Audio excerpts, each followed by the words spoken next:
Well, I had the absolute pleasure of interviewing Eileen Robertson Hamra about a week ago about her book, her newest book, her first book, Time to Fly. And let me just say that both the book and the conversation are remarkable. I know that Eileen is off doing a lot of different interviews and podcast tours with the launch of this book. And so I chose to take a little bit different of a perspective when interviewing her than a lot of people probably are. Of course, we talked about the book, which again is remarkable. But I also wanted to get her take, because I know it's what you guys are interested in, on her experience publishing. She published through City Point Press, which is, for all intents and purposes, a vanity publisher. But as she explains in the interview, they're a select or a selective vanity publisher. They are very much a publisher after my own heart. I'm very excited to connect with them after this interview because it sounds like we are very much in alignment in terms of how we work with authors and how we view the industry. And I wanted to get a sense from Eileen on her feeling on some of the same questions that everyone else has when they're publishing a book. What was the scariest moment? What were you most afraid of? What were you most excited about? What surprised you the most? And we had just an incredible conversation that I cannot wait to share with you. So without further ado, here we go. So before we get started, I want to say I'm so glad that Michelle reached out to me and connected me to you. And I'm about 60 pages into your book. She sent it to me yesterday, and it is magnificent. And I'm so glad to have found you and the book. I can't even tell you. I read things from two different points of view, right? I read them as a consumer, and I read them as an editor and a publisher, because I also have a publishing house. Oh, and so good to know. Yes. And so, I hate, and I don't like the word hate, but I think it's appropriate. I really strongly dislike the fact that anybody goes through anything like this.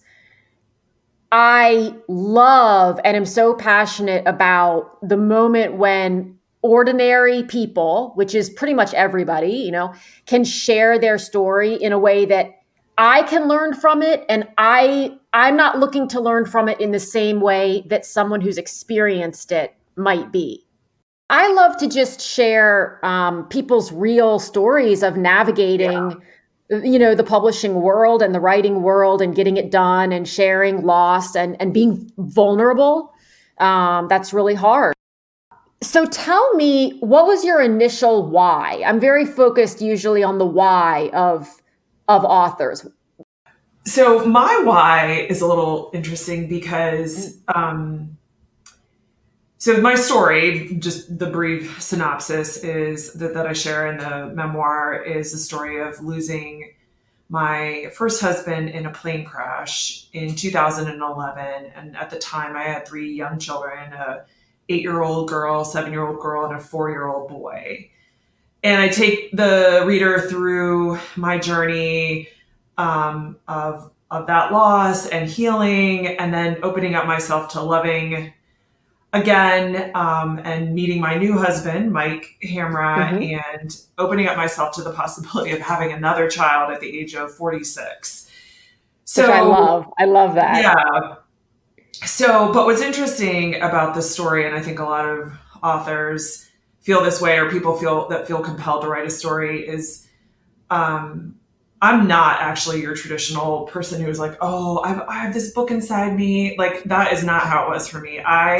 Yes. Okay. I would tell people stories about what was happening, the way I was processing things, and some of the, like, I think a lot of people that experience loss, there are a lot of like angel signs and like, weird stuff that happens. And I would share stuff like that, and people were like, oh my God, you gotta write a book. You gotta write a book. Right. You gotta write a book. And I heard it like a lot, and I was like, okay, fine, I'll write a book.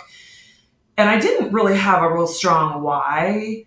And my, okay, I'll write a book started probably about, like 4 months after Brian died.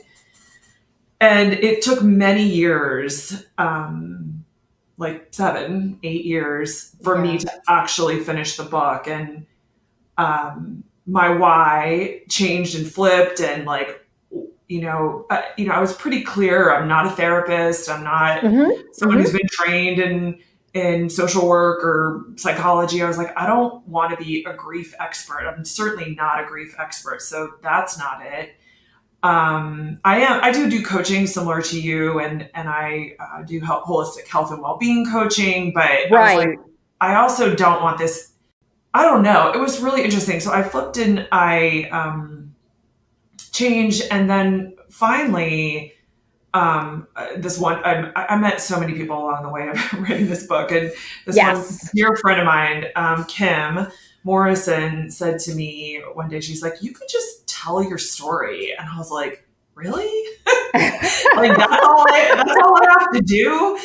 And I was like, well, I can do that. And I know, like, and I share this, God, I don't even know where I shared this. Maybe it's in the book or wherever. But I shared this story a lot because after Brian died, I didn't really want to talk to a lot of people, like that were grieving. I was like, I'm in enough pain myself right now. Like, I don't really have the capacity to, like, I wanted camaraderie, but I didn't necessarily.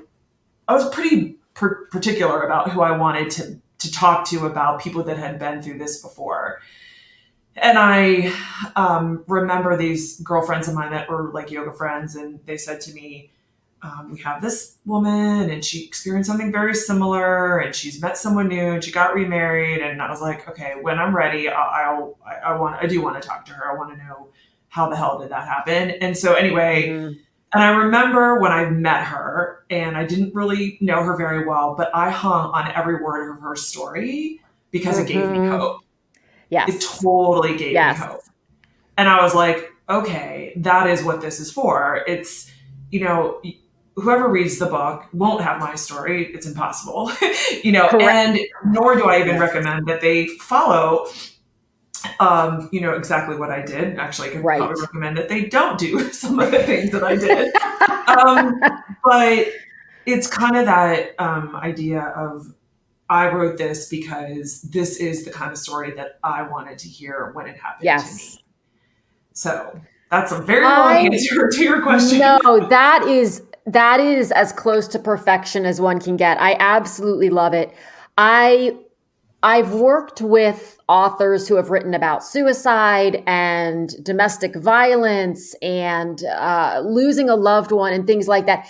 And they've said something very similar to me, which is, Elizabeth, I don't want to become the go-to person for everyone else who's going through something like this or experiencing something like this. That would just be too heavy. But then they kind of feel bad about that too. They wonder, well, is that what I'm supposed to do? Or they think, well, I'm not a licensed therapist.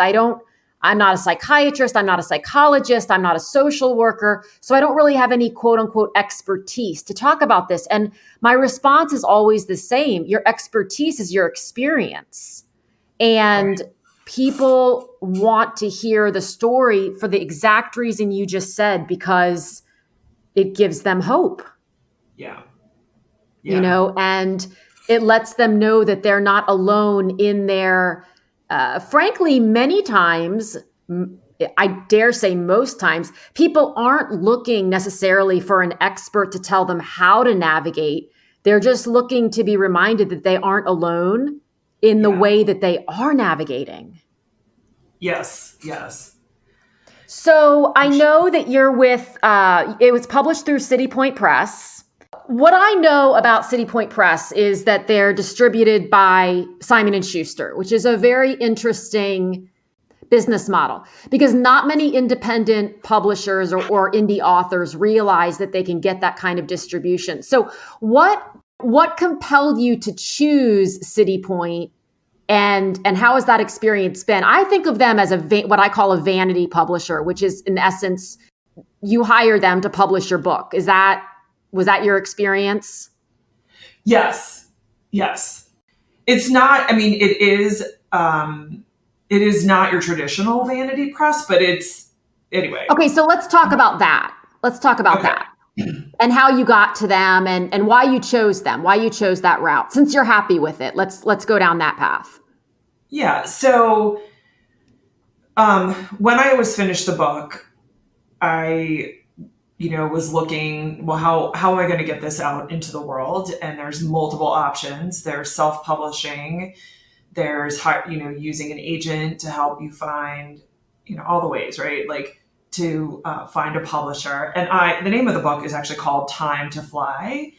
And, part of it is that like, this is it, right? This is the only life we're given. And when I looked at this sort of long runway of potentially getting a traditional publisher, it was like a long runway. We're talking 18 months to 2 years, if I'm lucky. So I was like, I don't want that or need that. I'm fine. So I started down actually the self-publishing route, and I had hired a gentleman, Billy Lombardo, to do the developmental edit with Christine Fadden, who actually helped me write the book. Right. So we were working together with him, and he introduced me to another woman, Mary Bisbee Beek, who does PR. So she does PR for authors. And she read the book, and she told me, she's like, if you go the traditional self-publishing route, it'll be more difficult to get different endorsements because people want to know that you are distributed and that there's some validity behind it. So she's the one who introduced me to David Wilk, who runs City Point Press. Right. And so that's how I was introduced, and that's how that, engagement started. And so from there it was, copy editing and,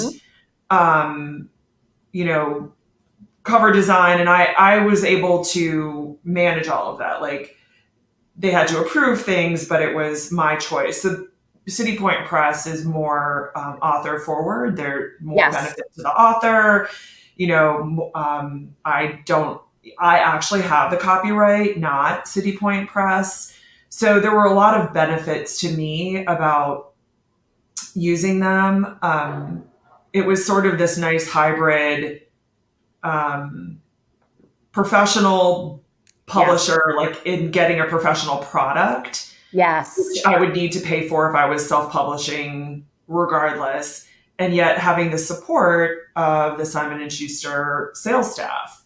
Yes. So, so that for me was a sort of win-win-win, and it was able to go fast. So it was like 6 months from start to finish of that process.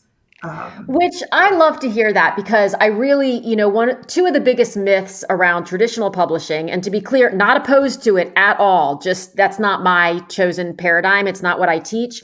But two of the biggest myths are, one, you're going to get this massive advance, which doesn't happen anymore.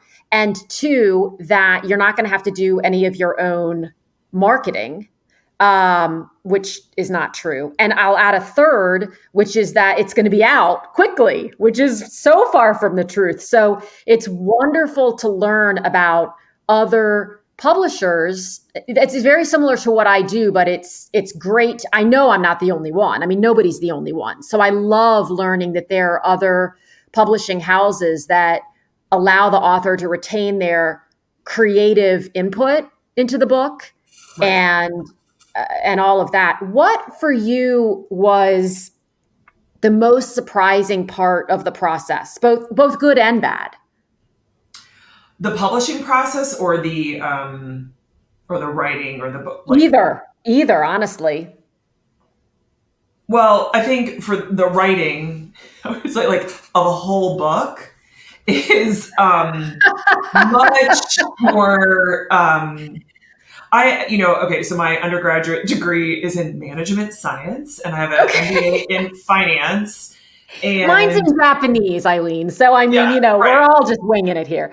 Right. But I also have just a sort of very organized bullet point. I like to have the answer, 1 + 1 equals 2, right?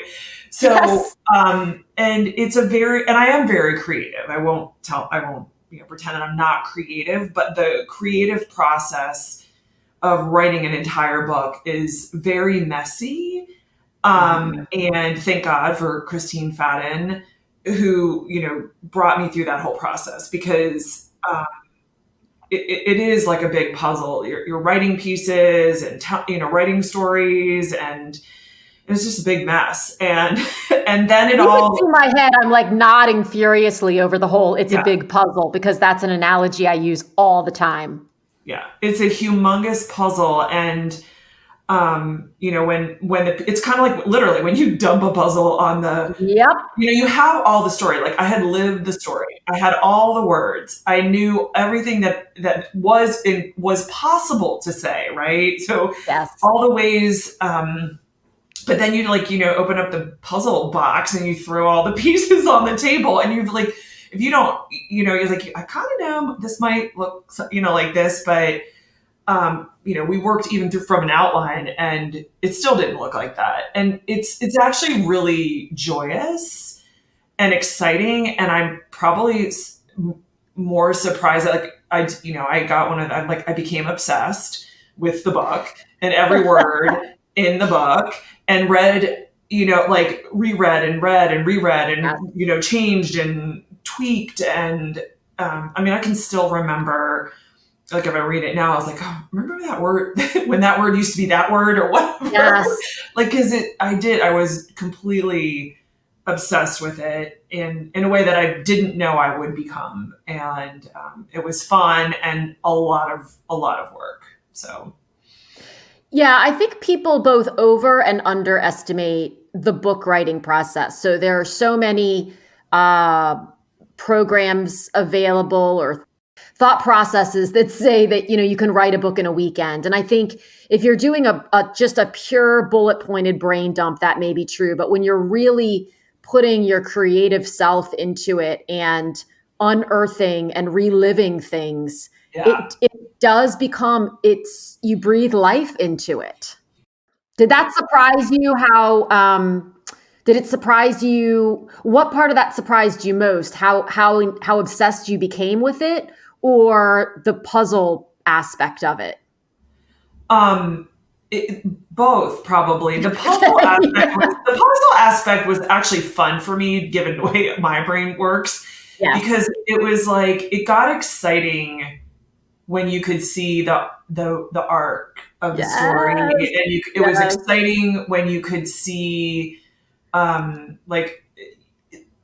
this is kind of crazy, but like, I shared this part about my heritage, right? Being Irish, right? Yes. And because it's part of who I am, and it's part of what shaped me, and it's part of my culture. And I talk about being lucky, even though I lost my husband, I do know, I'm a lucky person. And then, so that's in chapter 4, and we talked about that. And then at the end, I'm talking about my husband and I getting married, Mike.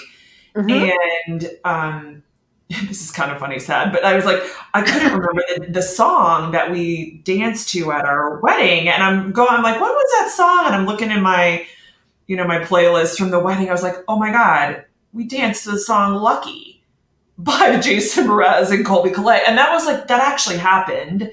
Yes. And it's so beautifully tied in, the beginning of the book and the end of the book, and the threads and the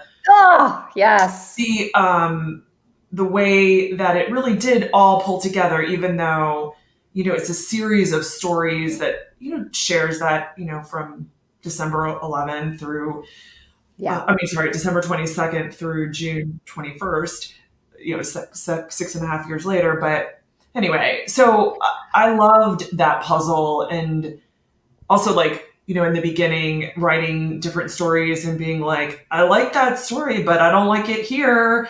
And it doesn't fit. It doesn't make any sense here, but let's not trash it. So, and then being like, oh, that's the right stuff. Yeah. You did such a fantastic job, and kudos to Christine. I would love to connect with her because this is, I imagine, what she's so passionate about. Because Yes. you do just have to be in that space where all the pieces are on the table and you're going, okay, how do we tell this story? It's not fiction, right? This actually happened. So we don't get to insert a part of the arc somewhere that is not true. We don't get to make something up in order to make it be more or less of something else.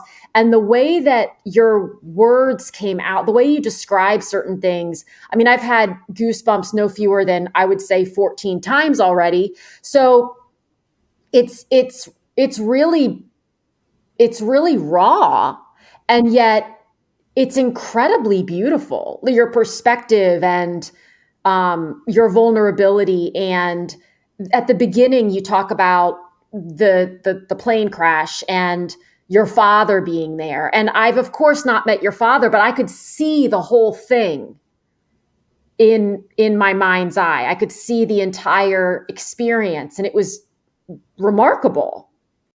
Yeah, I think for me, being authentic and telling the truth, at least from my perspective, right? Because it's my truth, not necessarily Yes. anyone else's truth. But the way I saw it and the way I experienced it was actually another really freeing piece of writing it, was because it was like, you can't argue with that. Do you know what I mean? Like you could have had a different experience, but I wrote it so that it was clear that it was my experience. Yours. And that was, because other people have different experiences. That old adage, three people watch a car accident, three people have three Yes. different stories. So, and that whole idea, like you said, of writing a book in a weekend or a week or even a month. I mean, Right. maybe you're like head down for a month, maybe, but it was very emotional because to be able to write and be accurate, I did have to bring myself back to, God, what was that like? Like, and nobody Mhm. wants to go back there. Like, I did not want to think about what it was like at the airport when I found Right. out. Like that. It's funny. It's interesting because, like, even when I say those words right now, I physically can go back there. I'm like, Yes. whatever the brain pattern does.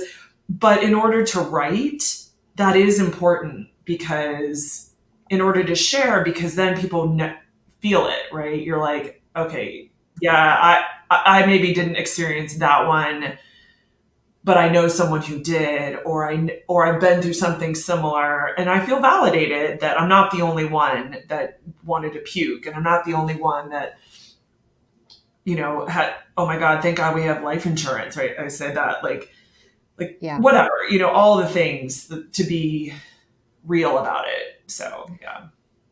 You make a great point, which is that no one can deny you your truth. So even if you go outside and your neighbor goes outside and you both look at a tree and you say, I see a tree, and your neighbor sees a squirrel. I mean, Right. your neighbor sees like, who are you to say, who are they to say that you don't see a tree, and who are you to say that they don't see a squirrel? And Right. and I think that that's something that authors often wrestle with, because we worry about someone getting upset or angry or disappointed. Did you run into any of that? I can't imagine that you did, only because I certainly haven't read anything that I thought, oh, I wonder. But I also know that sometimes you write something and someone else misinterprets it and takes it in the wrong way, and you're like, that's not what I was. Have you Yeah. experienced anything like Not, that? no, none of that yet. Although I'll share something similar to that, in that, like, there have been some people close to me that haven't been able to read it, like my kids, Mm, or not the whole thing. And okay. I've, in the process of sharing it, because I do share about, my kids, and I had many, many people read it before I put it out, that, you know, grandparents and sister and, professionals. I actually even had the therapist that helped me when I was working with the kids, like, read the book just to make sure that, like, enough eyes on it. Cause, like, yeah, as the person who's experiencing it, you can be blinded by something that I might think is just fine, but others may be like, no, Eileen. So I think there were enough eyes on it. And I did, the kids have read all parts of it. And actually my one daughter even wrote the prologue. So Yes. I shared with them what stories are in there. And it's funny. They're like, my son is like, yeah, Mom, that's just not my kind of book. He's, 8th grade boy. He's like, yeah, that's just not my kind of book. And fair enough, right? So, and I'm okay that they can't or don't want to read it. I was like, but forever hold your peace. And they're probably the only ones that I would have said if they were, no, Mom, you cannot do this. It is too much for you to put that out. I would have said, okay. Yes. I would have respected that. And they all gave me the green light as children. But yes, right. As minors, it's fine. Yeah, right. They may change their mind when they're 28, but you can say, listen, on this date, you said it was fine. Right. What was I was going to ask you what your biggest fear was in putting the book out.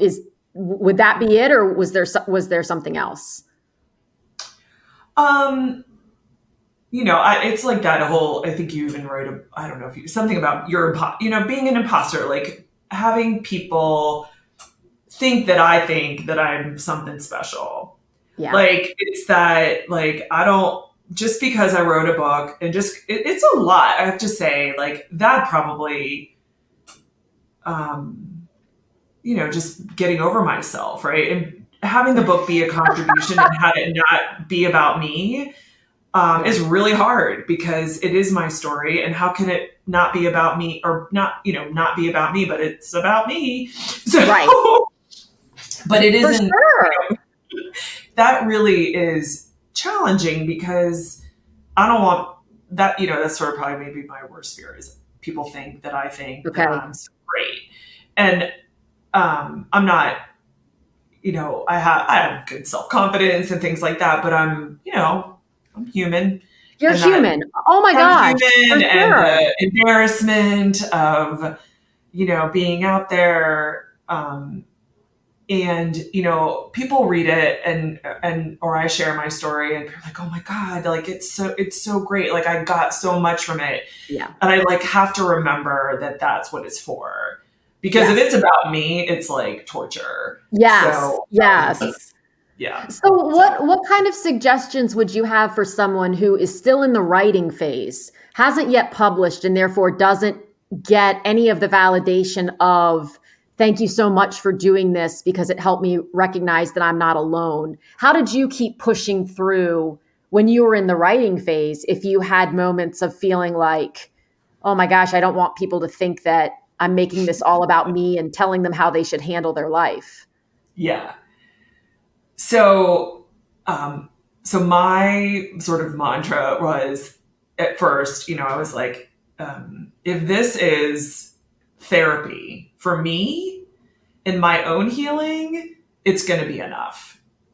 That I really did. I was like, if nobody reads this book, I have to be okay with that writing it. Did you ever kind of quote unquote trick yourself by saying like, I'm just writing this for me? Yeah, I did. I actually started there. Mm-hmm. I did start there because I was like, I did heal through writing this book for sure. God, I did continue. It's like, when you've gone through something and you've learned and you've learned to be resilient or whatever, but there's always more to get.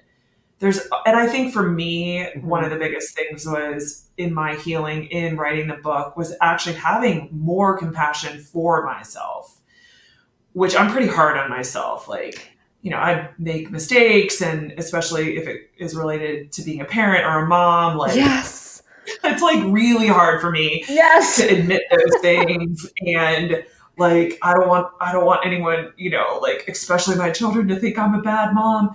Right. But, and I, as I reflected on what it was like, I was like, girl, Eileen, your freaking husband died. Like, it's okay that you did not have your shit together. like, but I know that sounds crazy, but that is one of those, like, I think, I'm like a buck up and pull up, like, Yes. we can do this and we're strong. And like, sometimes I'm not, and sometimes it's hard. And I feel like in writing the book and remembering those times, I could have more compassion for myself and more forgiveness for myself and therefore for others. And so really, although I certainly did not write it to think I'm going to be the only one reading it, because I worked damn hard on it. Right. So it was, Right. I did think to myself, well, if this is all that it's for, it is going to be worth it. And then I went to like, well, and if just one person reads it and it makes a difference for them, that will bring me joy. Yes. And then of course, though, I'm like, well, I worked so hard on it. I would love for people to read it if it serves them. So I did work hard on making it the best that it could be and working, obsessively with it. Yes. And I truly believe that writing a book is one of the most vulnerable and healing things that we can do.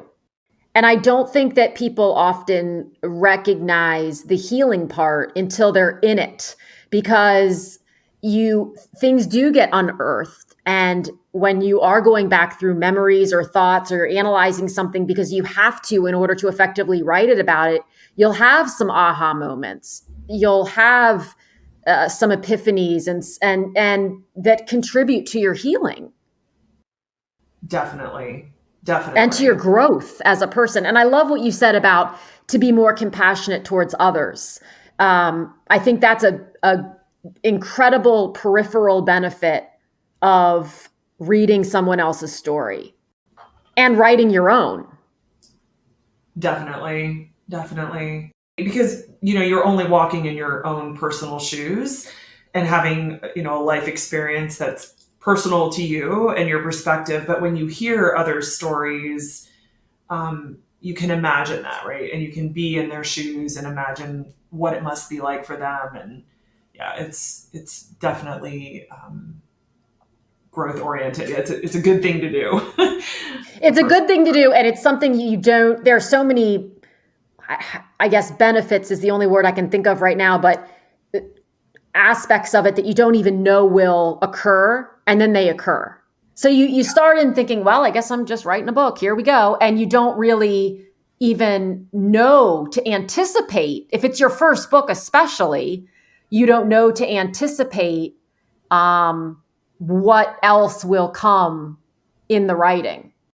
So what else are you wanting to do? Like, what are you wanting to do with this going forward? Sometimes, people want to coach, they want to consult, they want to speak, they are going to write another book. Or they just want the book to be out there to provide hope to other people. And then they go and they do their thing. So I know you're a yogi and you're a life coach. You do a lot of other different things. How would you like to have the book help in that journey for you? Yeah, thank you for asking that. So, so with the book, I am still looking forward to being able to go on tour at some point when we're all out of our house. So this did, launch during the pandemic. So please come to Phoenix. I'll just say that. Please come to Phoenix. I would love to do and be able to go and speak and share the story and be with people. And then also I do have a company, Fit Together, that does holistic health and well-being coaching. We have some business partners in that. So we do yoga programming and health coaching and life coaching and all that. So there's that too in Chicago and corporate consulting. I'm also an investor, impact investor, angel investor. So that was a term I hadn't heard before that intrigued me. Impact investor. Is that a common term? It is nowadays. So what it really refers to is making a difference in specific areas of your community. Okay. Or the world. So like there's a fund, the Impact Engine has a fund, and they are looking at social impact in investing. And there's many ways to invest it. I'm also on the advisory board of Conscious Capitalism. So I'm definitely, a capitalist, but in a conscious social impact Sure. perspective. So how do we use our money and, and our voice and all that to make a difference in the world, and businesses, and supporting businesses to make a difference in the world. And all businesses make a difference in the world, honestly, because they all have employees and they all, have a purpose. So how conscious are we about those things, and how conscious are we in taking care of all of that? So that's what it is for me and what it's about for me. So can I ask, what's one of your top sort of causes that you're really passionate about right now? So thank you for asking. So the American Heart Association launched a social impact fund last year, and I'm a supporter of that. And they raise a group of money, and they're donating and providing grant money, but also support. Like if the organization needs CFO support or marketing support or IT support, and they're looking at impacting zip codes in Chicago. So one of the biggest determinants to your health and well-being, like your heart health and otherwise, is your zip code. And if you look at the most underserved, most people in poverty, those are the zip codes that the Social Impact Fund is trying to bring solutions to bridge those people out of poverty. And I'm excited about that. I'm excited about what they're doing and supporting them and doing that. Well, I'm so glad to hear that, because there are so many different ways that authors can and do allow. It's really not using your book. It's allowing your book and allowing your story to open new doors and opportunities. And the connections that you can make through telling your story, it's limitless when it comes to the opportunities that it can provide, the doors that it can open, whether it's with investing, making an impact, helping others, providing hope, whatever it is. Sometimes it's just the small ripple effect of you making someone smile that day, and then they can go make someone else smile, and on it goes. And those are things you'll never even know happened. Yeah. But they did. Yeah. Yeah. And I love that. I'm so, so glad I was able to have you join me. And I cannot wait to continue to promote your book and your story and anything else you do. I mean, I'm sitting here going, well, I need to go on a yoga retreat. We have one on the calendar. We're going to do one in the spring of 2022, but we're in Costa Rica. Here's the thing. What? So here's the thing, Eileen. I literally just said in my head, if she says Costa Rica, it's a sign. Okay. All right. So it's spring, May, first weekend May of spring 2022. I will definitely. You're invited, and I would like to commit to being there right now. Please send me the information. Yeah, I look forward to meeting you in person at some point in our lives. So I do too. Thank you so much. Thank you so much for tuning in. If you enjoyed this episode, this is your friendly reminder to like, subscribe, and share so we can keep getting the word out, pun intended. And if you're looking for a fun, productive workshop to get your book written, I invite you to check out my newest free on-demand book writing workshop, as well as a slew of other book writing and publishing resources over on my website, publishaprofitableBook.com. Again, thanks so much for joining in, and I'll talk to you again soon.